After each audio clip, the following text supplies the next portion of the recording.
Very good morning. स्वागत है आप सभी का करंट अफेयर्स के एमसीक्यू सेशन में। तो चलिए स्टार्ट करते हैं आज का इस सेशन। और इस सेशन स्टार्ट करने से पहले हम लोग चर्चा करेंगे कुछ इंपॉर्टेंट न्यूज़ पर, जिसमें से पहली न्यूज़ ये है कि हाल ही में यूनाइटेड स्टेट्स ने पाकिस्तान के एक अटेम्प्ट को पूरी तरीके से क्या कर दिया है, टर्मिनेट कर दिया है। पाकिस्तान का आरोप ये था कि इंडियन जो सिटीजन्स हैं उनको एज अ ग्लोबल टेररिस्ट घोषित किया जाए। यानी कौन से इंडियन सिटीजन्स?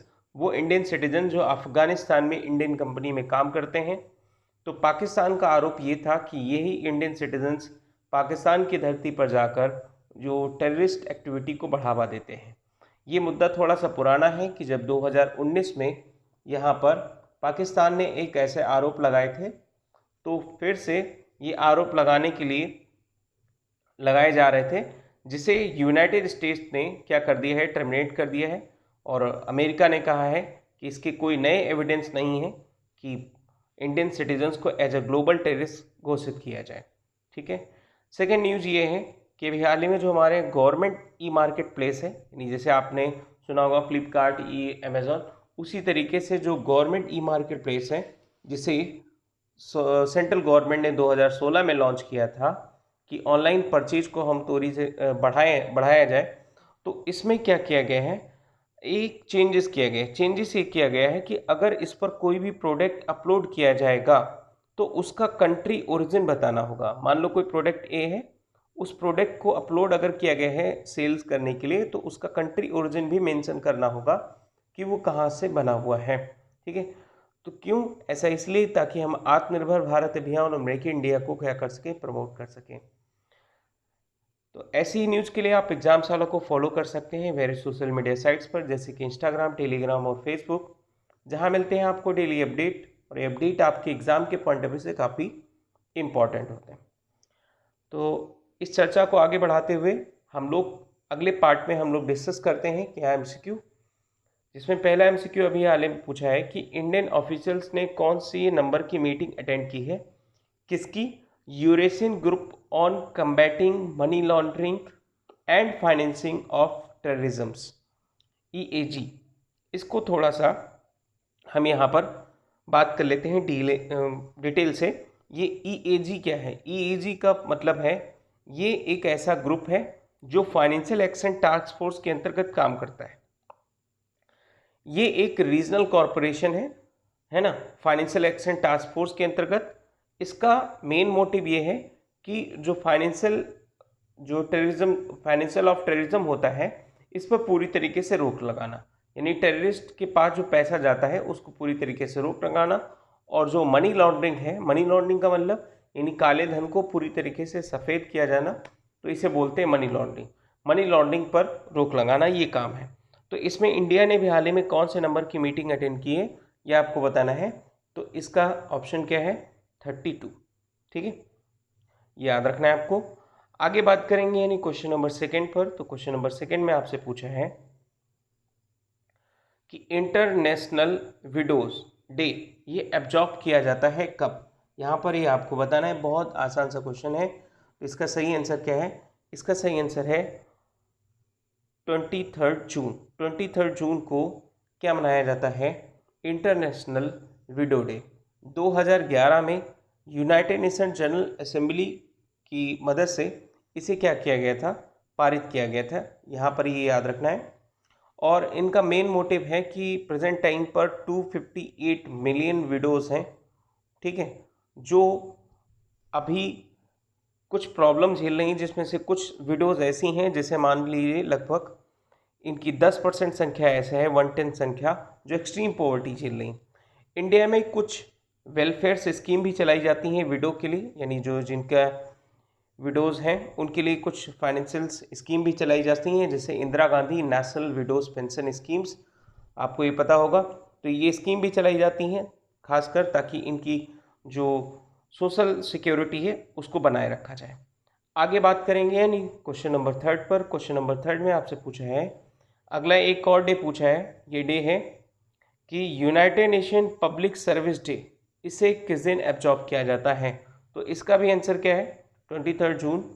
ये इसलिए ताकि हमारे यहाँ पर जो पब्लिक सर्विस है उनके प्रेजेंट टाइम के जो काम देखे जाएं, अगर इस समय के जो कोविड-19 के दौरान है, तो कोविड-19 के दौरान जो पब्लिक सर्विस सर्वेंट के जो काम हैं उनकी बहुत सराहना की गई है खासकर।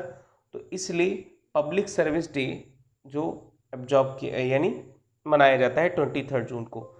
इसे सबसे पहली बार कब मनाया गया था, यानी कब शुरुआत हुई इसकी, तो 2002 में इसकी शुरुआत हुई थी, जब यूनाइटेड नेशन जनरल असेंबली ने इसे पास किया था।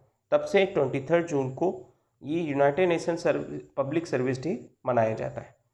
आगे बात करेंगे नहीं क्वेश्चन नंबर 4 पर। तो क्वेश्चन नंबर 4 में आपसे पूछा है कि अभी हाल ही में सेंटर ने यानी सेंट्रल गवर्नमेंट ने नॉर्थ ईस्ट स्टेट के लिए हेल्थ केयर फैसिलिटी को बढ़ाने के लिए वहाँ पर कितने अमाउंट का अनुदान दिया है। तो इसका सबसे पहले हम लोग यहाँ पर आंसर जानते हैं। आंसर क्या है, 190 करोड़ रुपीज़। और ये 190 करोड़ रुपीज़ जो दिए गए हैं ये 8 राज्यों के लिए दिए गए हैं, जो 8 राज्य हैं, 8 स्टेट है ना, 7 सिस्टर्स में लगाना, 8 स्टेट, आसाम, अरुणाचल प्रदेश, मेघालय, मणिपुर, सिक्किम, मिजोरम, नागालैंड और त्रिपुरा।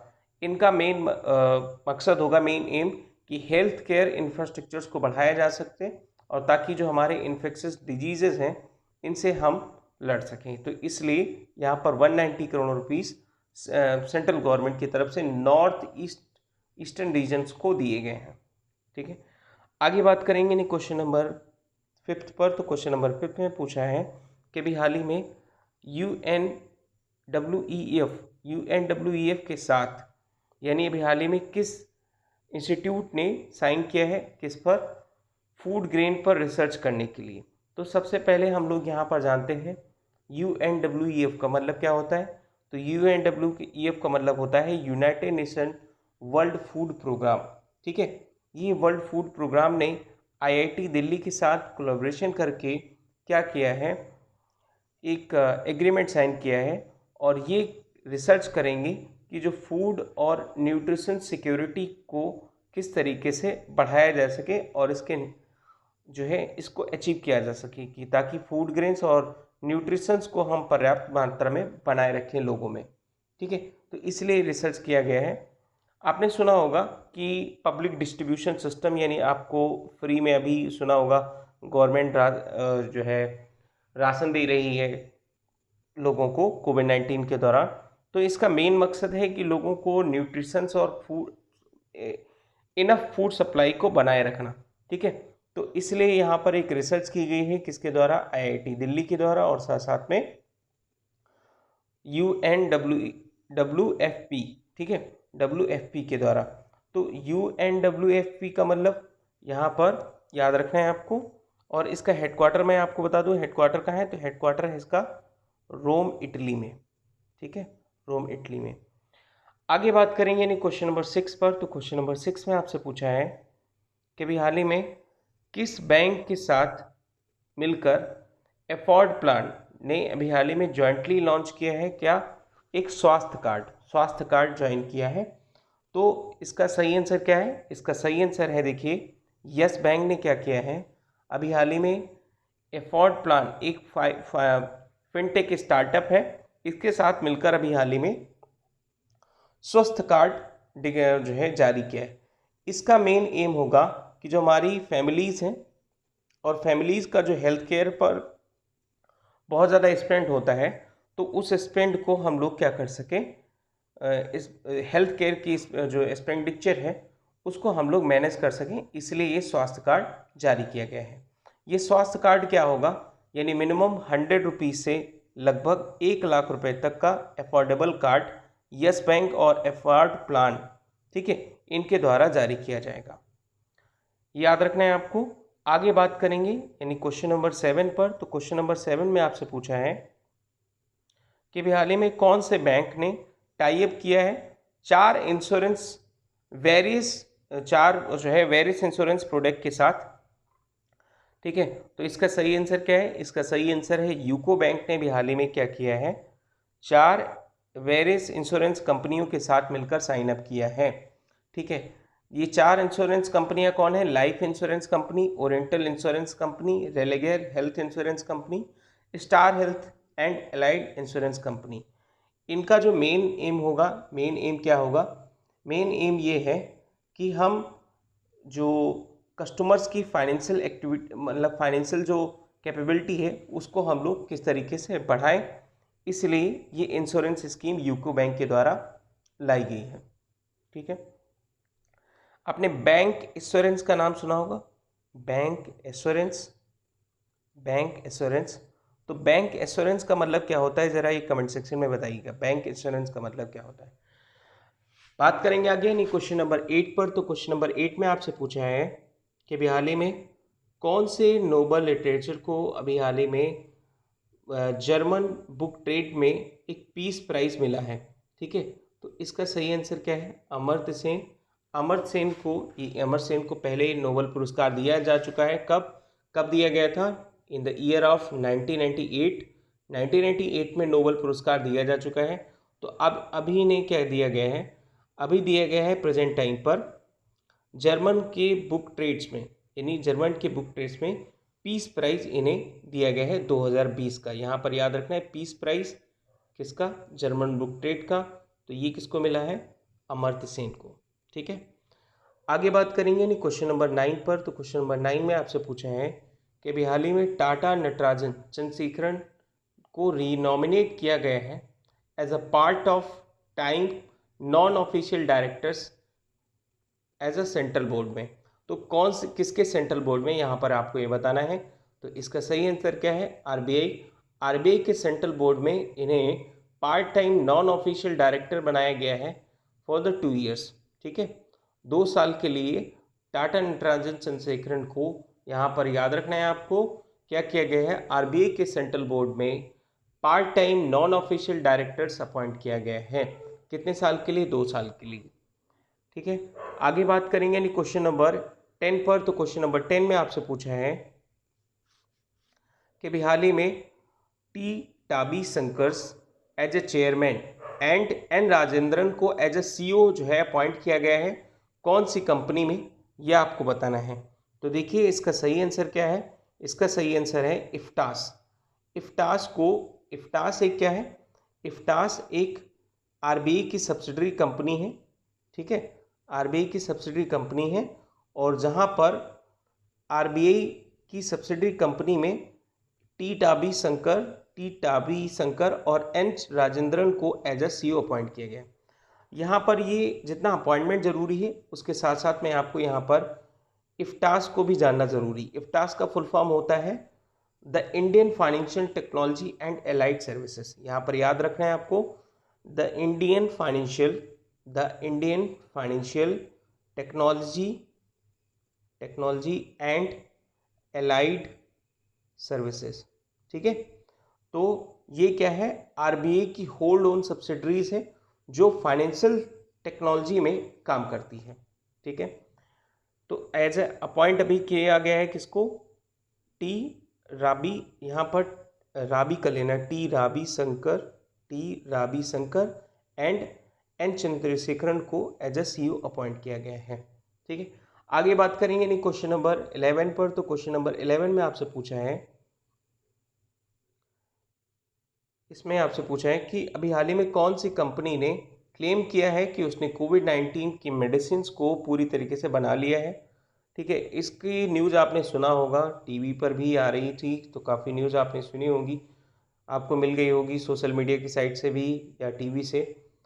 तो इसका सही आंसर क्या है, इसका सही आंसर है पतंजलि। इन दवाओं के नाम क्या है, मेडिसिन के नाम क्या है, कमेंट सेक्शन में बताइए अगर आपने सुना है, फटाफट बताइए, ये आपके लिए होमवर्क है। आगे बात करेंगे नहीं क्वेश्चन नंबर 12 पर। तो क्वेश्चन नंबर 12 में आपसे पूछा है कि इंटरनेशनल ओलंपिक डे ये कब एब्जॉर्ब किया जाता है। ठीक है, इस बार देखिए इस दिन के, आज की डेट में मैंने काफ़ी सारे जो है डेट डिस्कस किए हैं। खैर फिर भी आपको यहाँ पर ये बताना है कि इंटरनेशनल ओलंपिक डे कब सेलिब्रेट किया जाता है। तो इसका सही आंसर क्या है, इसका सही आंसर है वही 23 जून को इंटरनेशनल ओलंपिक डे सेलिब्रेट किया जाता है। इसका मेन एम होता है कि हम लोग ओलंपियंस को किस तरीके से बढ़ावा दें।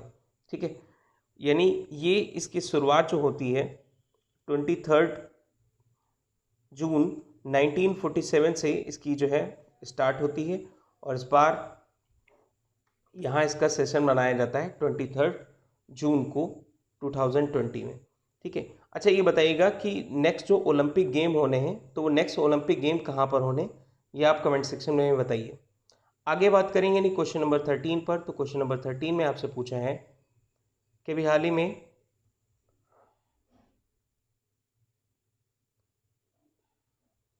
किसने भी पार्टिसिपेट किया है इंडिया रसिया चाइना मिनिस्ट्रीज़ में। ठीक है, तो India China ministries, Russia India China ministries में पार्टिसिपेट किया है। इसकी मीटिंग हुई थी 23 जून को।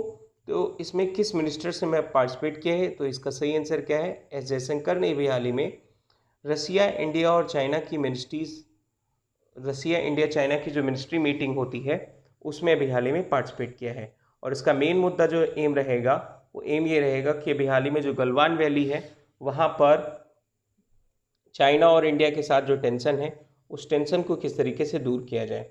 ठीक है, तो ये याद रखना है आपको। आगे बात करेंगे नहीं क्वेश्चन नंबर 14 पर। तो क्वेश्चन नंबर 14 में आपसे पूछा है कि अभी हाल ही में किस स्टेट हाई कोर्ट ने एज इश्यूड किया है कि ट्विटर नोटिस भेजा है ट्विटर को कि सेंट्रल गवर्नमेंट और स्टेट गवर्नमेंट जो है एज अ सेंट्रल गवर्नमेंट और स्टेट गवर्नमेंट की तरफ से यानी कोई भी कम्युनल ट्वीट्स नहीं किए जाएंगे।